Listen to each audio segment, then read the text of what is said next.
ओम शांति। 8 अप्रैल 2021 बाबा के महावाक्य। मीठे बच्चे, तुम्हें फूल बन सबको सुख देना है। फूल बच्चे मुख से रतन निकलेंगे। प्रश्न। फूल बनने वाले बच्चों प्रति भगवान की कौन सी ऐसी शिक्षा है जिससे वह सदा खुशबूदार बना रहे? उत्तर। हे मेरे फूल बच्चे, तुम अपने अंदर देखो कि मेरे अंदर कोई आसुरी अवगुण रूपी कांटा तो नहीं है। अगर अंदर कोई कांटा हो तो जैसे दूसरे के अवगुण से नफरत आती है, वैसे अपनी आसुरी अवगुण से नफरत करो तो कांटा निकल जाएगा। अपने को देखते रहो, मनसा वाचा कर्मणा ऐसा कोई विकर्म तो नहीं होता है जिसका दंड भोगना पड़े। ओम शांति। रूहानी बच्चों प्रति रूहानी बाप बैठ समझाते हैं। इस समय यह रावण राज्य होने कारण मनुष्य सब हैं देह अभिमानी, इसलिए उन्हों को जंगल का कांटा कहा जाता है। यह कौन समझाते हैं? बेहद का बाप, जो अब कांटों को फूल बना रहे हैं। कहाँ कहाँ माया ऐसी है जो फूल बनते बनते फट से फिर कांटा बना देती है। इसको कहा ही जाता है कांटों का जंगल। इसमें अनेक प्रकार के जानवर मिसल मनुष्य रहते हैं। है मनुष्य, परंतु एक दो में जानवरों मिसल लड़ते झगड़ते रहते हैं। घर घर में झगड़ा लगा हुआ है। विषय सागर में ही सब पड़े हैं। यह सारी दुनिया बड़ा भारी विष का सागर है जिसमें मनुष्य गोते खा रहे हैं। इसको ही पतित भ्रष्टाचारी दुनिया कहा जाता है। अभी तुम कांटों से फूल बन रहे हो। बाप को बागवान भी कहा जाता है। बाप बैठ समझाते हैं। गीता में है ज्ञान की बातें और फिर मनुष्यों की चलन कैसी है। वह भागवत में वर्णन है।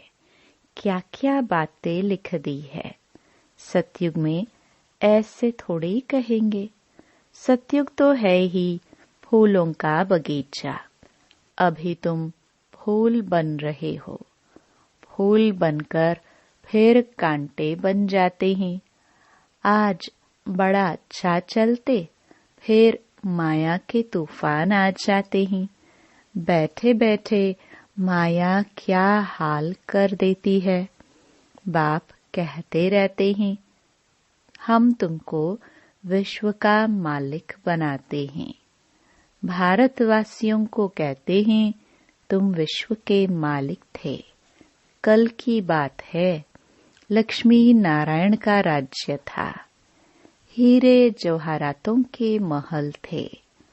उनको कहते ही हैं गार्डन ऑफ अल्लाह। जंगल यहाँ है, फिर बगीचा भी यहाँ होगा ना। भारत स्वर्ग था, उसमें फूल ही फूल थे। बाप ही फूलों का बगीचा बनाते हैं। फूल बनते बनते फिर संग दोष में आकर खराब हो जाते हैं। बस बाबा, हम तो शादी करते हैं। माया का भपका देखते हैं न। यहाँ तो है बिल्कुल शांति। यह दुनिया सारी है जंगल। जंगल को जरूर आग लगेगी तो जंगल में रहने वाले भी खत्म होंगे ना। वही आग लगनी है जो 5000 वर्ष पहले लगी थी, जिसका नाम महाभारत लड़ाई रखा है। एटॉमिक बॉम्ब्स की लड़ाई तो पहले यादवों की ही लगती है, वह भी गायन है। साइंस से मिसाइल्स बनाए हैं, शास्त्रों में तो बहुत कहानियां हैं। बाप बच्चों को समझाते हैं, ऐसे कोई पेट से थोड़े मुसल आदि निकल सकते हैं। अभी तुम देखते हो साइंस द्वारा कितने बॉम्ब्स आदि बनाते हैं। सिर्फ 2 बॉम्ब्स ही लगाए तो कितने शहर खत्म हो गए, कितने आदमी मरे, लाखों मरे होंगे। अब इस इतने बड़े जंगल में करोड़ों मनुष्य रहते हैं, इनको आग लगनी है। शिव बाबा समझाते हैं, बाप तो फिर भी रहमदिल है। बाप को तो सबका कल्याण करना है, फिर भी जगाएंगे कहाँ? देखेंगे बरोबर आग लगती है तो फिर भी बाप की शरण लेंगे। बाप है सर्व का सद्गति दाता, पुनर्जन्म रहित। उनको फिर सर्वव्यापी कह देते। अभी तुम हो संगम युगी, तुम्हारी बुद्धि में सारा ज्ञान है। मित्र संबंधियों आदि के साथ भी तोड़ निभाना है। उनमें है आसुरी गुण, तुम्हारे में है दैवी गुण। तुम्हारा काम है औरों को भी यही सिखलाना। मंत्र देते रहो। प्रदर्शनी द्वारा तुम कितना समझाते हो। भारतवासियों के 84 जन्म पूरे हुए हैं। अब बाप आया है मनुष्य से देवता बनाने, अर्थात नरकवासी मनुष्यों को स्वर्गवासी बनाते हैं। देवता स्वर्ग में रहते हैं। अभी अपने को आसुरी गुणों से नफरत आती है। अपने को देखा जाता है हम दैवी गुण वाले बने हैं, हमारे में कोई अवगुण तो नहीं है। मनसा वाचा कर्मणा, हमने कोई ऐसा कर्म तो नहीं किया जो आसुरी काम हो। हम कांटों को फूल बनाने का धंधा करते हैं व नहीं। बाबा है बागवान और तुम ब्रह्मा कुमार कुमारिया हो माली। किस्म किस्म के माली भी होते हैं। कोई तो अनाड़ी हैं जो किसको आप समान नहीं बना सकते। प्रदर्शनी में बागवान तो नहीं जाएंगे, माली जाएंगे। यह माली भी शिव बाबा के साथ है, इसलिए यह भी नहीं जा सकता। तुम माली जाते हो सर्विस करने के लिए, अच्छे अच्छे मालियों को ही बुलाते हैं। बाबा भी कहते हैं अनाड़ियों को ना बुलाओ, बाबा नाम नहीं बतलाते हैं। 3rd क्लास माली भी है ना। बागवान प्यार उनको करेंगे जो अच्छे अच्छे फूल बनाकर दिखाएंगे। उस पर बागवान खुश भी होगा। मुख से सदैव रतन ही निकालते रहते हैं। कोई रतन के बदले पत्थर निकालेंगे तो बाबा क्या कहेंगे? शिव बाबा पर अख के फूल भी चढ़ाते हैं ना, तो कोई ऐसे भी चढ़ते हैं ना।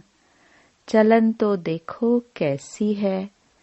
कांटे भी चढ़ते हैं, चढ़कर फिर जंगल में चले जाते हैं। सतो प्रधान बनने बदले और ही तमो प्रधान बन जाते हैं। उनकी फिर क्या गति होती है? बाप कहते हैं मैं एक तो निष्कामी हूँ और दूसरा परोपकारी हूँ। पर उपकार करता हूँ भारतवासियों पर जो हमारी ग्लानि करते हैं। बाप कहते हैं, मैं इस समय ही आकर स्वर्ग की स्थापना करता हूँ। किसको कहो स्वर्ग चलो, तो कहते स्वर्ग में तो हम यहाँ हैं ना। अरे स्वर्ग होता है सतयुग में, कलयुग में फिर स्वर्ग कहाँ से आया। कलयुग को कहा ही जाता है नरक। पुरानी तमो प्रधान दुनिया है। मनुष्यों को पता ही नहीं है कि स्वर्ग कहाँ होता है। स्वर्ग आसमान में समझते हैं। दिलवाड़ा मंदिर में भी स्वर्ग ऊपर में दिखाया है, नीचे तपस्या कर रहे हैं। तो मनुष्य भी इसलिए कह देते फलाना स्वर्ग पधारा। स्वर्ग कहाँ है? सबके लिए कह देते स्वर्गवासी हुआ। ये है ही विषय सागर। क्षीर सागर विष्णुपुरी को कहा जाता है। उन्होंने फिर पूजा के लिए एक बड़ा तालाब बनाया है, उसमें विष्णु को बिठाया है। अभी तुम बच्चे स्वर्ग में जाने की तैयारी कर रहे हो, जहाँ दूध की नदियाँ होंगी। अभी तुम बच्चे फूल बनते जाओ। ऐसी कोई चलन कभी नहीं चलनी है जो कोई कहे यह तो कांटा है। हमेशा फूल बनने के लिए पुरुषार्थ करते रहो। माया कांटा बना देती है, इसलिए अपनी बहुत बहुत संभाल करनी है। बाप कहते हैं गृहस्थ व्यवहार में रहते कमल फूल समान पवित्र बनना है। बागवान बाबा कांटों से फूल बनाने आए हैं। देखना है हम फूल बने हैं। फूलों को ही सर्विस के लिए जहाँ तहाँ बुलाते हैं। बाबा गुलाब का फूल भेजो। दिखाई तो पड़ता है ना कौन कौन सा फूल है। बाप कहते हैं मैं आता ही हूँ तुमको राजयोग सिखलाने। यह है ही सत्य नारायण की कथा। सत्य प्रजा की नहीं है। राजा रानी बनेंगे तो प्रजा भी अंडरस्टूड बनेंगी। अभी तुम समझते हो राजा रानी तथा प्रजा कैसे नंबरवार बनती है। गरीब जिनके पास 2-5 रुपया भी नहीं बचता है, वह क्या देंगे। उनको भी उतना मिलता है जितना 1000 देने वाले को मिलता है। सबसे ज्यादा भारत गरीब है। किसको भी याद नहीं है कि हम भारतवासी स्वर्गवासी थे।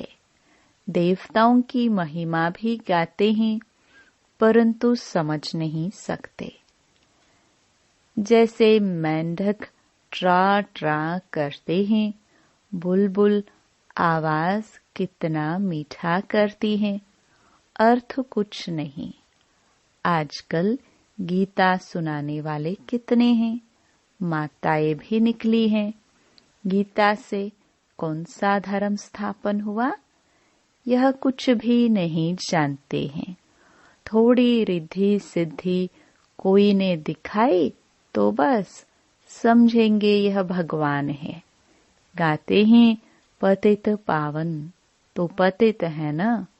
बाप कहते हैं विकार में जाना यह नंबर 1 पतित पना है। यह सारी दुनिया पतित है। सब पुकारते हैं हे पतित पावन आओ। अब उनको आना है व गंगा स्नान करने से पावन बनना है। बाप को मनुष्य से देवता बनाने के लिए कितनी मेहनत करनी पड़ती है। बाप कहते हैं, मुझे याद करो तो तुम कांटे से फूल बन जाएंगे। मुख से कभी पत्थर नहीं निकालो, फूल बनो। यह भी पढ़ाई है ना। चलते चलते ग्रहचारी बैठ जाती है तो फेल हो जाते हैं। होपफुल से होपलेस हो जाते हैं। फिर कहते हैं हम बाबा के पास जाए। इंद्र की सभा में गंदे थोड़े आ सकते हैं। यह इंद्र सभा है ना। ब्राह्मणी जो ले आती है उस पर भी बड़ी जवाबदारी है। विकार में गया तो ब्राह्मणी पर भी बोझ पड़ेगा, इसलिए संभाल कर किसको ले आना चाहिए। आगे चल तुम देखेंगे साधु संत आदि सब क्यों में खड़े हो जाएंगे। भीष्म पितामह आदि का नमन तो है ना। बच्चों को बड़ी विशाल बुद्धि होनी चाहिए। तुम किसी को भी बता सकते हो भारत गार्डन ऑफ फ्लावर था, देवी देवताएं रहते थे, अभी तो कांटे बन गए हैं। तुम्हारे में 5 विकार है न। रावण राज्य माना ही जंगल। बाप आकर कांटों को फूल बनाते हैं। ख्याल करना चाहिए, अभी हम गुलाब के फूल नहीं बने तो जन्म जन्मांतर अक के फूल ही बनेंगे। हर एक को अपना कल्याण करना है। शिव बाबा पर थोड़ी ही मेहरबानी करते हैं। मेहरबानी तो अपने पर करनी है। अब श्रीमत पर चलना है।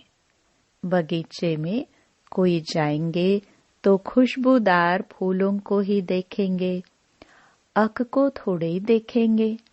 फ्लावर शो होता है ना, यह भी फ्लावर शो है। बड़ा भारी इनाम मिलता है। बहुत फर्स्ट क्लास फूल बनना है। बड़ी मीठी चलन चाहिए। क्रोधी के साथ बड़ा नम्र हो जाना चाहिए। हम श्रीमत पर पवित्र बन पवित्र दुनिया स्वर्ग का मालिक बनने चाहते हैं। युक्तियां तो बहुत होती है ना। माताओं में त्रिया चरित्र बहुत होते हैं। चतुराई से पवित्रता में रहने के लिए पुरुषार्थ करना है। तुम कह सकते हो कि भगवानुवाच काम महाशत्रु है, पवित्र बनो तो सतो प्रधान बन जाएंगे। तो क्या हम भगवान की नहीं माने? युक्ति से अपने को बचाना चाहिए। विश्व का मालिक बनने के लिए थोड़ा सहन किया तो क्या हुआ? अपने लिए तुम करते हो ना। वह राजाई के लिए लड़ते हैं, तुम अपने लिए सब कुछ करते हो। पुरुषार्थ करना चाहिए। बाप को भूल जाने से ही गिरते हैं। फिर शर्म आती है, देवता कैसे बनेंगे। अच्छा, मीठे मीठे सिखिल दे बच्चों प्रति माता पिता बाप दादा का याद प्यार और गुड मॉर्निंग। रूहानी बाप की रूहानी बच्चों को नमस्ते। धारणा के लिए मुख्य सार। पहला, माया की ग्रहचारी से बचने के लिए मुख से सदैव ज्ञान रतन निकालने हैं। संग दोष से अपनी संभाल रखनी है। दूसरा, खुशबूदार फूल बनने के लिए अवगुणों को निकालते जाना है। श्रीमत पर बहुत बहुत नम्र बनना है। काम महाशत्रु से कभी भी हार नहीं खानी है। युक्ति से स्वयं को बचाना है। वरदान, सदा पावरफुल वृत्ति द्वारा बेहद की सेवा में तत्पर रहने वाले हद की बातों से मुक्त भव। जैसे साकार बाप को सेवा के सिवाय कुछ भी दिखाई नहीं देता था, ऐसे आप बच्चे भी अपनी पावरफुल वृत्ति द्वारा बेहद की सेवा पर सदा तत्पर रहो तो हद की बातें स्वतः खत्म हो जाएंगी। हद की बातों में समय देना यह भी गुड़ियों का खेल है, जिसमें समय और एनर्जी वेस्ट जाती है। इसलिए छोटी छोटी बातों में समय व जमा की हुई शक्तियां व्यर्थ नहीं गवाओ। स्लोगन: सेवा में सफलता प्राप्त करनी है तो बोल और चाल चलन प्रभावशाली हो। ओम शांति।